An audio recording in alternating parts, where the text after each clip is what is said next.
Hey guys, and welcome to Old Souls. Stay tuned in the following video to learn how to create your very own piece of functional artwork. This guy was super easy and a lot of fun to create. We're going to have a lot of fun in this video and I hope you enjoy.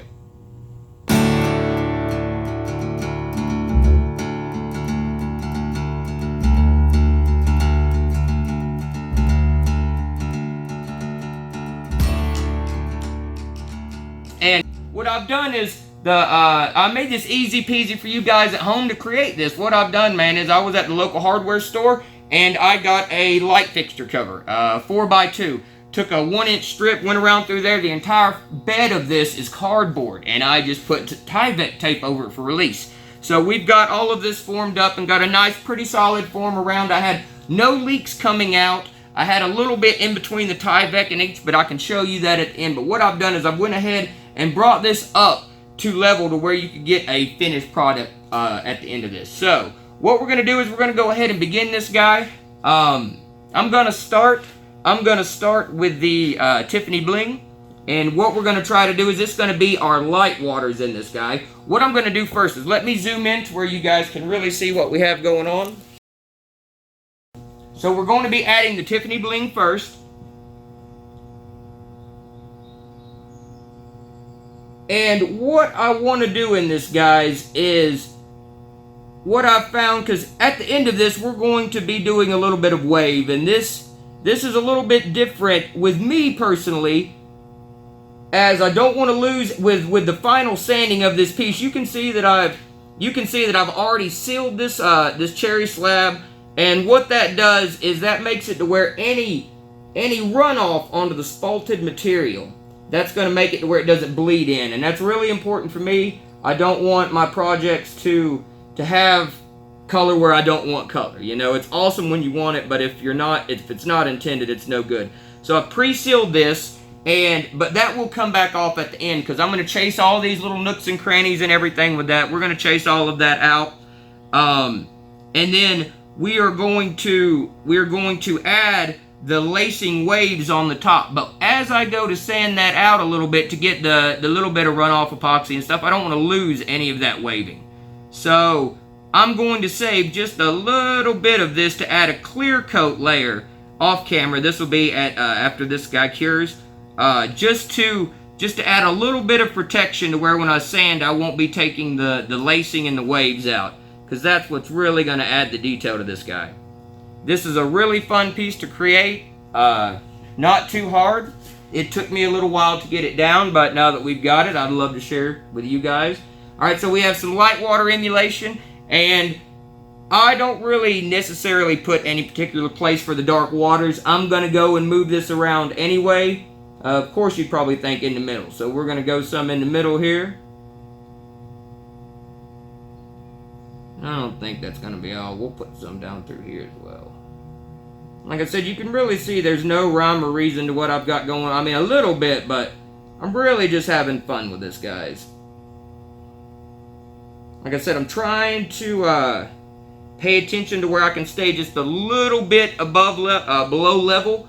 That way I can come back and add that clear epoxy. And I don't need much, just enough to cover those waves. Alright, I'm going to come over here and do the same thing. Some of this I'll probably push into smaller areas. People use a variety of things to work the epoxies and the colorants. I like to, just sticks, my hands, a heat gun, hair dryer works awesome. Probably going to be using a lot of hair dryer today. Okay guys, so we've got a lot of this already in there, so we're just going to move it around a little bit.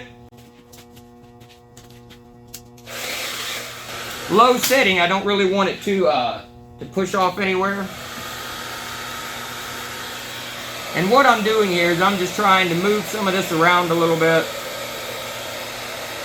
Give it a more natural feel rather than just a poured state. You can do a lot of this with gloves as well.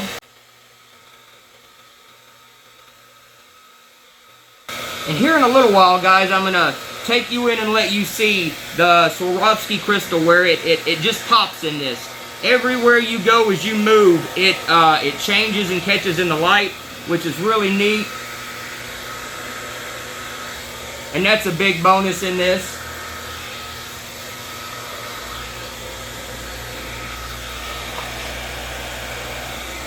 Another good thing, if you don't go completely to top level, is if you have added a little bit too, you know, say like you want a little bit more of the teal looking colors in here, the lighter waters, you can go back and add just a little bit.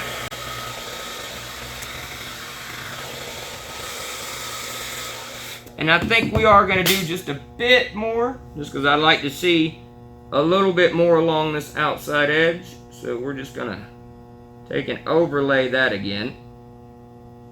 Back up through here and back down this outside edge. Maybe a channel, I think, right here will look nice. Touch more over here, guys, and I think we're almost ready to start adding our lacing. Like I said, it's not a super long procedure. In that, guys, if you have any questions on the prep of this piece, you just let me know. I'm happy to let you know what I know. And that's no issue at all. There's the preparation is key, because if you don't prep this correctly, guys, it's the first thing you're going to do is you're going to pour it, and it's going to run out into the floor. It's going to run off on your work table, and it's just going to be nasty, you know. So prep is really key in this. And what I'm doing is I'm just going to push a little bit of that lighter colors back onto the darker tones. Move it around a little bit to create a, a more natural flow versus a, a poured out of a cup look. We also have varying tones in here as the two colors are mixing together, which is really neat.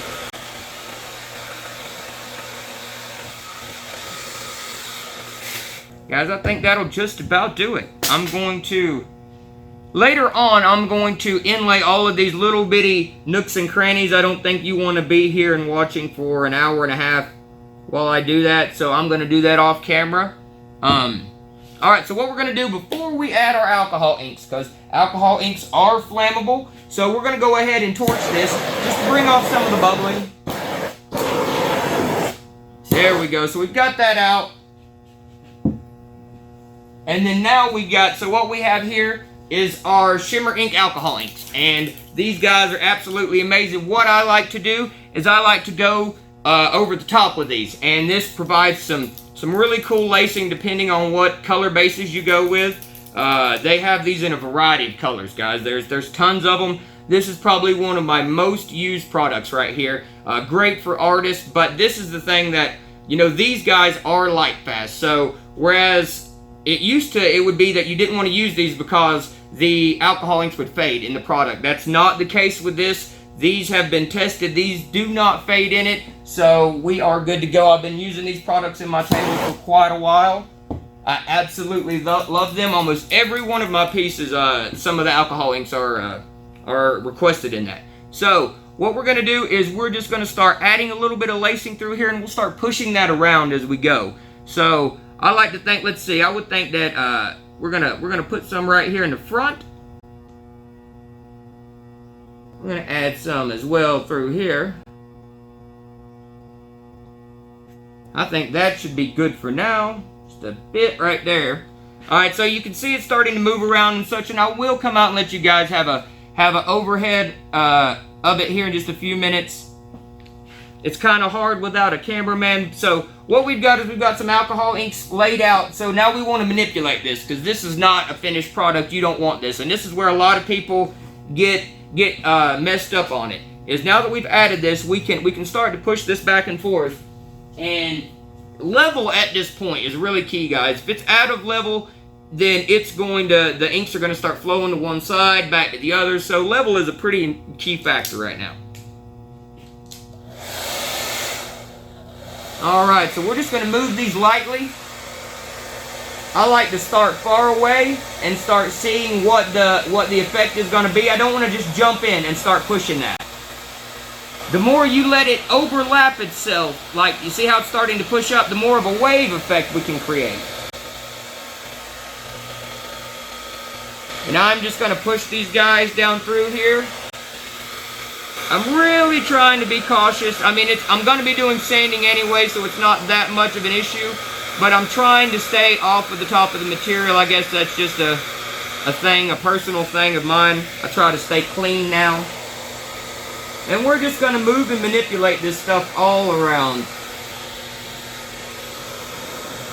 But the awesome thing about this, guys, is it really doesn't require a lot past this. You can tell in some of this, there's places where I'm already super happy with this waving. And there wasn't a lot to it.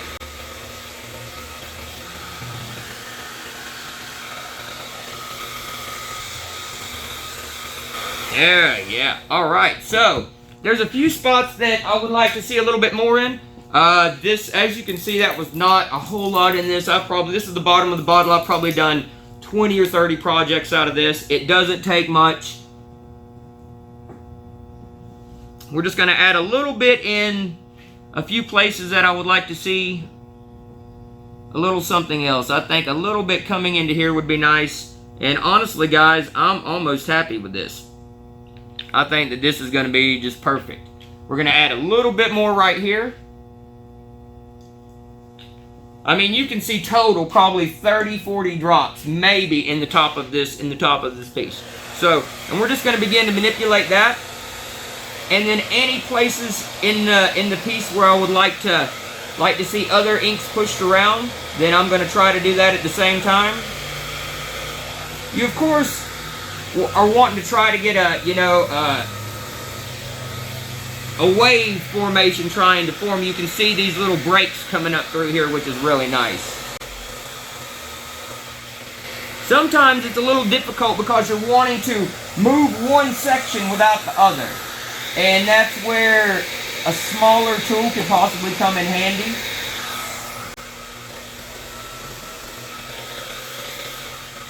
Yeah, we're gonna move it back just a little that way.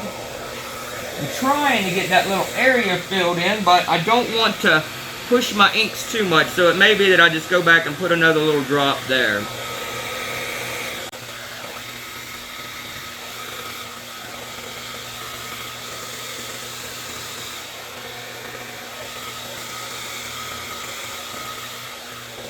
And honestly, guys, I really want to see a little bit more right there. That's not very wavy to me, so we're gonna just add a little bit more and push that out. And as you can see, I'm starting far away and coming in closer. I don't want to just jump on it because I don't know how it's going to react in that certain position. So I'm just trying to find different ways to move it around to get it to a nice natural flow. There we go, guys. I'm actually pretty satisfied with this piece basically all the way around. So what I'm going to do here is I'd like to go ahead and show you this piece close up. And if you have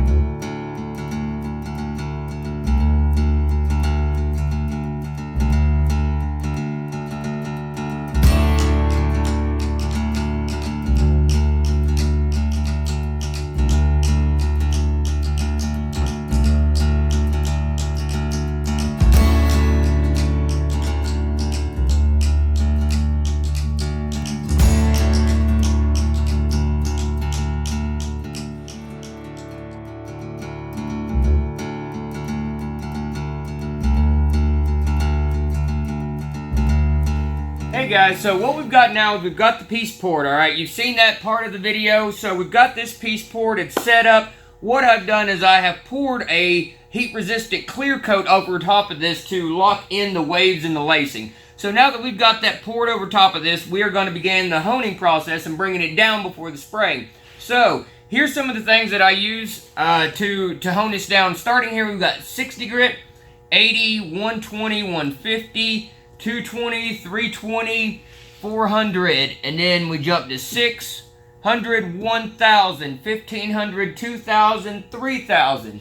Alright, at 3,000 we're going to stop, and I think at that point this is going to be a really nicely honed piece, but we're going to go ahead and spray it at the end of that with General Finish to lock it in and really get this guy to pop, alright? So let me get all my stuff on and we'll begin this process, alright? Thanks.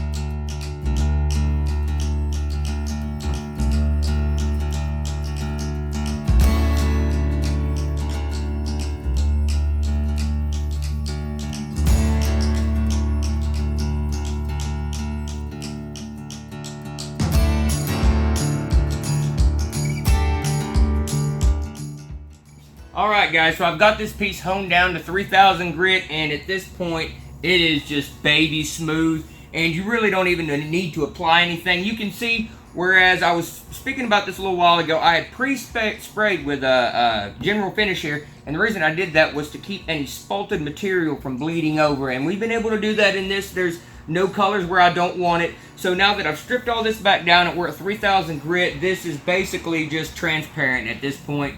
It looks absolutely fabulous, but we're going to go ahead and we're going to put a few seal coats on to make it pop. So come on guys, let's spray this, alright? Alright guys, so we finally got to the last step of our piece. We're about to spray this with General Finish Armor Seal. We're going to use the satin on this. So just stay tuned. We're going to do about 3 coats on this to make it really pop. Let me get my stuff on and we'll knock it out, alright guys?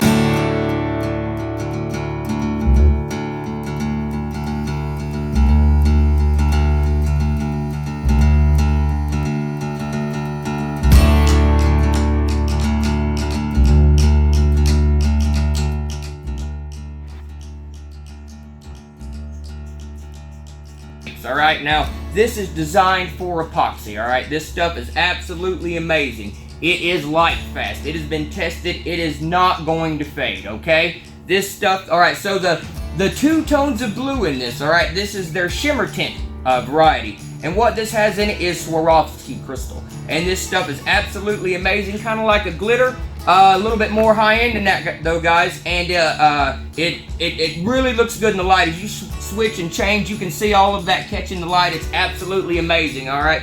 This stuff, a little bit goes a long way. So I normally like to do about a drop per ounce, and that also allows me to match my colors when I'm doing a deep pour, you know? So that's really nice. But that's not all of it, alright? So, from me here at Old Souls, what we're going to be doing is we're going to provide you guys with a 19-inch wide, 75-inch long, and 3-inch thick kiln-dried cherry slab. I've had this in my shop for a little while.